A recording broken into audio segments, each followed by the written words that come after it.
నమస్తే. This is Shaurya. Welcome to our channel. ఈ రోజు మనతో పాటు సీనియర్ జర్నలిస్ట్ ఏమన్ రామారావు గారు ఉన్నారు. వారితో మాట్లాడిద్దాం. నమస్తే సార్. నమస్తే అమ్మా. సార్, అఖండ 2 ఏదైతే ఇప్పుడు బ్రేక్ పడిందో దీనికి సంబంధించి రకరకాల ఆరోపణలు వినిపిస్తూ ఉన్నాయి. ఒకటి, ఆర్థిక పరమైన లావాదేవీల కారణంగా ఇది ఆపాల్సి వచ్చింది, కోర్టులో కేసు నడుస్తుంది అని మనం గతంలో చర్చించుకున్నాము. బట్ కొంతమంది ఏమంటున్నారనంటే దీని వెనుక కొందరు దర్శకుల కుట్ర కూడా ఉంది.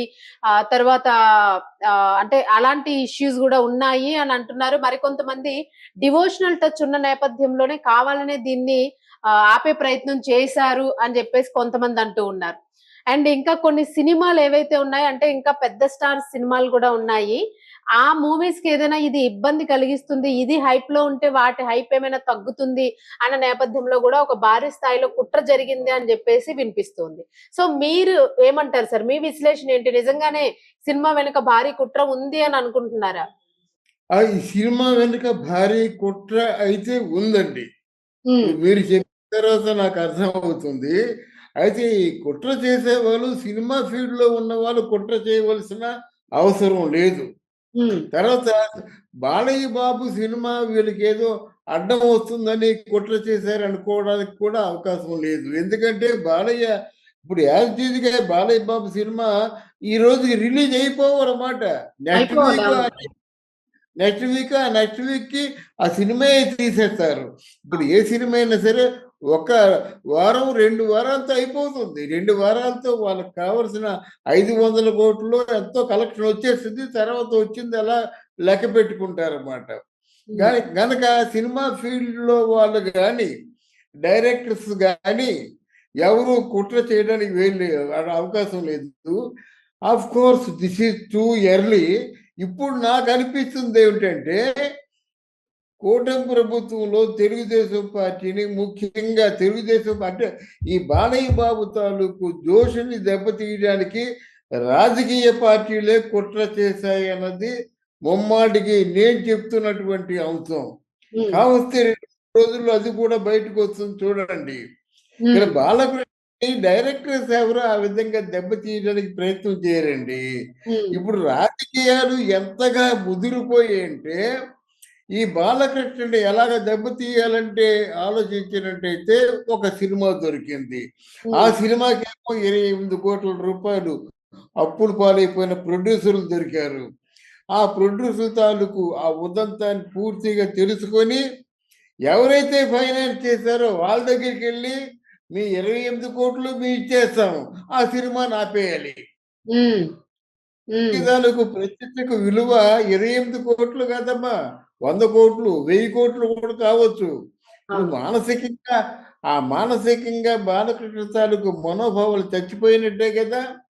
బాలకృష్ణ తాలూకు అభిమానులు జోష్ అంతా చచ్చిపోయినట్టే కదా. బాలకృష్ణ సినిమాని కిల్ చేసినట్టే కదా. ఆ కిల్ చేసిన దానికి 100 కోట్లనే ఖర్చు పెడతారు రాజకీయంగా. సార్, ఇక్కడ మనం చూసుకుంటే మీరు అన్నట్లుగాను బాలకృష్ణ గారికి చాలా ఫ్యాన్ ఫాలోయింగ్ ఉంది. ఆయన అంటే అభిమానం లేని వ్యక్తులు చాలా అరుదుగా ఉంటారు. అందరికీ కూడా ఇంచుమించు అభిమానము. మరి ఎవరికి అంటే అలాంటి శత్రువులు కూడా ఉన్నారు అంటారా? అంత గొప్ప సినిమాని ఆపే శత్రువు ఉన్నాడు అంటారా? ఎవరుంటారంటే బాలకృష్ణకి ఎవరు వీరాభిమానిగా ఉన్నటువంటి ఒక పెద్ద మనిషి ఉన్నాడో అర్థం చేసుకోండి. బాలకృష్ణ ఫ్యాన్స్ కి ప్రెసిడెంట్ గా ఉన్నటువంటి బాలకృష్ణ వాళ్ళ పోస్టర్లు అంటించినటువంటి ఒక పెద్ద రాజకీయ నాయకుడు ఉన్నాడు. అలాంటి వాళ్ళ వల్ల అవుతుంది ఇది. Yes, true. టుడే బట్ ఈ క్షణంలో నేను చెప్తున్నాను, ఈ ఖచ్చితంగా దీని వెనక అంత భారీ కుట్ర లేకపోతే సినిమా ఆగదు. బాలకృష్ణ సినిమాని ఆపు చేసేటువంటి దమ్ము, ధైర్యం చిన్నవాళ్ళకు ఉండదు. అంటే ఏంటి, ఒక 100 కోట్లు పోతే పోయింది, 100 కోట్లతో బాలకృష్ణ పరువు తీసేద్దాం. ఎవరు చేశారండి? మిమ్మల్ని అమితంగా ప్రేమించిన వాళ్ళే ఈ రోజు మీ ప్రాణాలు తీసేటువంటి శత్రువుగా మారుతారు. అర్థమైందా? మామూలు కామన్ గా ఉండే వ్యక్తి ఎప్పుడు కామన్ గానే ఉంటాడు. నేను నీ కోసం ప్రాణాలు ఇచ్చేటువంటి వాడు ఎవడైనా ఉన్నట్టయితే ఈ రోజు నీ ప్రాణాలు తీయడానికి సిద్ధంగా ఉంటాడు. బాలకృష్ణ అభిమాన సంఘాలకి ఎవరున్నారు ప్రెసిడెంట్? బాలకృష్ణ అభిమాన సంఘాలు ఆ వాల్ పోస్టర్లు ఎవరు రాశాడు పేస్ట్? అందువల్ల ఇదంతా కుళ్ళు రాజకీయాలు అయిపోయాయండి, కుట్రపూరితమైన రాజకీయాలు అయిపోయాయి. అందుకే మొదల్లో చెప్పాను, ఈ 5 సంవత్సరాలు కూడా మనకి రావణ కాష్టంగా ఇట్లాంటివి రగులుతూనే ఉంటాయి. ఎలక్షన్ ముందు 2-3 నెలల ముందు కొంచెం హడావుడి ఉండేది, కానీ ఇప్పుడు అలా కాదు కదా. ఎలక్షన్లు అయ్యాయి, పదవిలో కూర్చున్నారు, వీళ్ళు ఓడిపోయారు.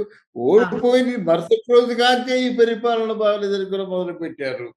ఎవరెవరు లోపాలు ఉన్నాయో ఆ లోపాలని భూతద్దంలో చూపించడం మొదలు పెట్టారు.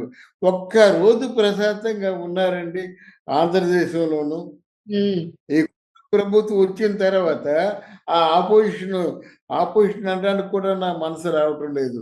ఏదో ప్రత్యర్థులు వాళ్ళు ఒక్కరోజు ప్రశాంతంగా ఉండనిచ్చారండి. వాళ్ళకి తెలియదు చెప్తే వినరు. ఇప్పుడు కూటమి ప్రభుత్వంలో చంద్రబాబు నాయుడు అర్జెంటుగా దిగిపోవాలి.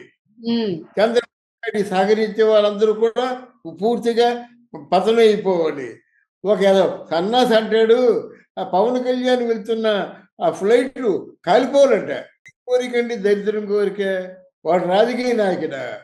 పైశాచికమైన కోరికలు అలానే ఉంటాయి, మరి కొంతమంది మరి అట్లానే ఉన్నారు. కాలిపోతే వస్తుందండి. వాడంటాడు చంద్రబాబు నాయుడిని కాల్చేయమంటాడు, నరికేయమంటాడు, కొరికేయమంటాడు. అది మీ సంస్కారం, అది మీ తాలూకు సాంప్రదాయం, అది మీ రాజ్యం. మీ పూర్వీకుల తాలూకు మీకు ఇచ్చినటువంటి స్థిరాస్తి ఏమిటంటే నరుకు, చంపు, తలకాయలు పోసాయి. ప్రజలు హర్షించర్లేండి సార్, ప్రజలు ఊరుకోరు కదా, ప్రజలు అభిమానులు అనే వాళ్ళు ఉన్నారు. ఏమి చేయగలుగుతున్నారు ఈరోజు? చట్టాలు ఏం చేయగలుగుతున్నాయి ఈరోజు? ప్రజలు ఏం చేయలేకపోతున్నారు, చట్టాలు ఏం చేయలేకపోతున్నారు, పోలీసులు ఏం చేయలేకపోతున్నారు, కోర్టులు ఏం చేయలేకపోతున్నారు. వాడు నేరస్తుడు, వాడు పూర్తిగా శిక్ష వెయ్యాలి, వాడు చంపాడు అని చంపడం చూసినటువంటి అప్రూవర్ దత్తగిరి వీడు చంపాడంటే ఇంకా 6 సంవత్సరాలుగా మేనమేషాలు లెక్క పెడుతున్నారంటే ఈ తాలూకు మన లా అండ్ ఆర్డర్స్ ని, మన న్యాయశాఖని ఏమనుకోవాలి? అవును అవును అవును సార్. అంటే మీరు 6 సంవత్సరాలు అంటున్నారు. 6 సంవత్సరాలు అవుతుందమ్మా. అప్రూవర్ చెప్పాడు 16 సార్లు గొడ్డలతో నరికినట్టయితే నేను 17వ సారి కత్తితో పొడితాను. ఆ గొడ్డలతో నరికిన వాళ్ళని చూశాడు, కత్తితో పొడిచిన వాడు స్వయంగా చెప్పాడు. ఇంకేం కావాలమ్మా మీకు? ఇంత ఇలాగున్న పరిస్థితుల్లో ఎవరు రావాలి, తగిన న్యాయం చేయాలి. అంతే. సో సార్ మీరు అన్నట్టుగా ఖచ్చితంగా దీని వెనుక కుట్ర ఉంది, రాజకీయ కుట్ర ఖచ్చితంగా ఉంది అని మీరు అంటున్నారు. చాలా తొందరలో బయటపడుతుంది. బట్ ఫస్ట్ టైం మనమే చాలా సామాన్యుడు ఎవడు ఇంత కుట్ర పనలేడమ్మా. వాడు వెనక ఏదో దశకం ఉండాలి, ఈ పార్టీని పతనం చేద్దాము, పార్టీని అప్రతిష్ట పాలు చేద్దామన్న ఆలోచన ఎవరికి ఉంటుందో 2 రోజుల్లో వస్తుంది కదా. ఖచ్చితంగా సార్. అభిమానులు కూడా కొందరు అంటూ ఉన్నారు, దీని వెనుక చాలా పెద్ద కుట్ర జరిగింది బాలయ్య వెనుక అని చెప్పేసి అభిమానులు కూడా గట్టిగా గళమెత్తి మాట్లాడుతున్న పరిస్థితి అయితే మనకు కనిపిస్తూ ఉంది. మనం ముందుగా చెప్పుకుంటున్నామమ్మా, మనం ముందుగా చెప్పుకుంటున్నాం. తర్వాత ఎవరు చెప్పినా తర్వాత చెప్పడం అవుతుంది. రేపు ఎల్లుండు వరుసగా వస్తుంటా చూడండి కథనాలు. ఏది ఏమైనప్పుడు కూడా భారీ కుట్రతో బాలకృష్ణుని పూర్తిగా ఆ భ్రష్టత్వం పట్టించి ఆ మనోభావానికి గాయపరిచిన వారికి శతకోటి వందనాలు పెట్టుకుంటూ నేను సెలవు తీసుకుంటాను. Thank you. ధన్యవాదాలు సార్.